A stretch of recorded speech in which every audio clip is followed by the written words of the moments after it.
Morning, everybody. I'm Hana Kern. I'm going to be talking to you today about successfully conducting the interview portion of your workplace investigations.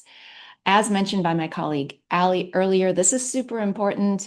Usually, workplace investigations do hinge on the interview. So, conducting the interview successfully is an important piece. So before we even dive into the interview process, we want to make sure we're well prepared. First of all, you're going to be looking at the complaint so that you can determine what it is that you are going to be trying to establish. Usually it's a factual analysis, whether the events or the behaviors that are alleged occurred or not. You're going to be determining whether or not policies were violated. You'll want to look at what your goals are for the investigation before you dive into the interviews. Usually it's making sure the law was followed. Things like your policies were followed and that they're followed equitably and fairly, making sure that the employees feel heard, and also importantly, making sure that whatever the issue is addressed, resolved. If there are any changes that need to be implemented, that those are implemented. Before you start planning your actual interviews, it makes sense to obtain the documents that you'll need. You may obtain additional documents during the investigation, but it really does help you to obtain the documents in advance before you create your outline. So you'll want to be talking about who you're going to interview, who you're going to talk to, but once you have the documents, you'll be able to do that. All right, so first step, once you've got all that figured out, is create your outline. And you do want to go in with a written outline. Just winging it usually does not do the trick. You want to make sure that you address the questions that you need to address. So having an outline is an important piece. Once we've got that, we want to consider the logistics of the interview. That is, where will the interview take place? You can do these in person or you can do them over Zoom. If you're in person, please make sure that you have a private place. You don't want to be talking to folks, in a public workplace where you can be overheard. Zoom is fine, but make sure again that you've got good connectivity and all of those things. One of the questions I get a lot when I conduct these is, do you record? Do you want to record these on Zoom? I don't. I take notes just like I would if I was sitting across the room, across the table from somebody. And I just prefer that unless there is a really good reason to record. One of the things that also you want to think about is there going to be a third person present in your interview? Generally speaking, there are times when the person being interviewed has the right to have someone there. For example, if you have a represented workforce, the collective bargaining agreement may say that they get their union representative there. If that's the case, you want to make sure you're aware of that and you follow those rules so the person does have the opportunity to have someone there. And of course, for scheduling, you want to make sure that person is included. If someone just wants to have someone present, I generally tend to allow that unless I have a good reason not to. I'll let the person know that they're there just as an observer, but there really is, unless you have, as I said, unless you have a good reason not to, I think it's fine to allow that. All right, then you want to notify your interviewees, and here we go. You're going to be conducting the interview. So as far as actually conducting the interview, you'll want to start out with some preliminary matters. And I really do like starting with some kind of low-hanging fruit for folks because I like to get people comfortable. I usually start out, when I come in and investigate, I'm an external investigator. So I usually don't know the folks. So I can ask them things like, please tell me, a little bit about what you do here, how long you've been here, tell me about your role. And maybe that's not directly relevant to what I'm asking them about, but it gets them comfortable. It gives me a sense of how nervous this person is and helps me build a little bit of rapport. So if you're doing an internal investigation, that might not be the appropriate question, but I'm sure you can come up with something that just is basically an icebreaker. I usually try to mention too that the company has anti-retaliation provisions, so they should feel comfortable being honest and not fearing that they will be retaliated against for whatever information they provide. Finally, I get asked about confidentiality. Generally, the interview process is not confidential. You will be issuing a report, there will be findings, not that your report was going to be shared with the workforce, but generally speaking, I do not want to promise confidentiality. So as far as actually asking your questions, you do want to stick with your outline, but I think it is important to ask follow-up questions. Don't be so locked into your outline and asking each question just boom, boom, boom, so that you miss some important things that the witness might be sharing with you. So follow your outline, but feel free to take a detour if the witness says something that you want to follow up on. Ask open-ended questions so the witness has a chance to say everything that they want to say. One important piece of your investigation is you will probably be called on to determine veracity. Who's telling you the truth, right? You might get conflicting information.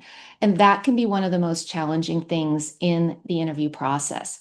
Just because, six people told you the same thing does not mean that's the truth, right? Maybe they heard it all around the water cooler from the same person. So you really do want to find out whether the person has actually observed what they're telling you or if it's just third party. Do not overestimate the value of demeanor. There's been a lot of research showing that if someone's, fidgeting or looking away, all those things that we traditionally think of as indicating someone might be lying, that those are not valuable indicators. Those really just indicate maybe how a person might be nervous or just, kind of the way they are. So keep in mind that we all tend to be a little biased toward thinking if someone's fidgeting or displaying some mannerisms that they might be lying, but that really isn't something you should rely on. How about a witness who doesn't want to answer your question? You say, could you please tell me about X? And they spend 10 minutes telling you about Y, don't even touch on X. Circle back, this is your interview and you're in charge. And you might say something like, thank you so much for giving me a lot of information about this particular subject. What I was really asking about was this. Don't beat the dead horse, though. If they truly will not answer, note it in your notes that they're being evasive and you just need to move on. Right. As far as closing questions go, I almost always close with, is there anything else you think would be valuable for me to know as I conduct my investigation? Something I didn't think to ask. And you never know. You oftentimes do get things that will be helpful. Let's jump into a few do's and don'ts. So the first one is try to build rapport. You want to let the person know, obviously, you represent the company. You're not there to advocate for them, but hopefully you can build some rapport during the interview. Be respectful. This is probably even more nerve-wracking for them than it is for you. So obviously you want to be kind to the person, listen to them, and importantly, don't argue. If they tell you something that you absolutely know not to be true, what I will usually do is just confirm that I heard them right. Like, what I'm hearing you say is X, Y, and Z. Just can you confirm that that's what you're saying? Um, so then following up, you've conducted your interview, you've asked if there's anything else you need to know. Maybe you've asked them if there's anyone else you think or they think that you should talk to. You are going to want to make sure that you have good interview notes. I like to take my notes during the process. For some folks, that doesn't really work in terms of just doing everything you want to do. If that's the case, make sure you take your notes immediately after. I recommend not scheduling interviews back to back. Allow yourself, I would say, at a minimum half an hour. Interviews can run over. Even if they don't run over, you want to take that time to make your notes, write down everything that you heard as best you can, because if you do a bunch of them back to back, you will get confused. And, sometimes you just need a little breather between these. The other thing is, as far as notes go, jot down the specifics to the extent someone told you specifics. For example, if someone told you, gosh, she was really mean to him, my hope is that you followed up with a question saying, what did she say? What did you hear? What, were her mannerisms? Just really specific questions. And to the extent you got specific wording, well, here's what she said to him. You want that in your notes. You also want to note your impressions. And of course, if there's any areas needing additional inquiry, you want to note those too. And you do want to consider witness biases. So is somebody best friends with one of the people that are being either accused or that's bringing the complaint?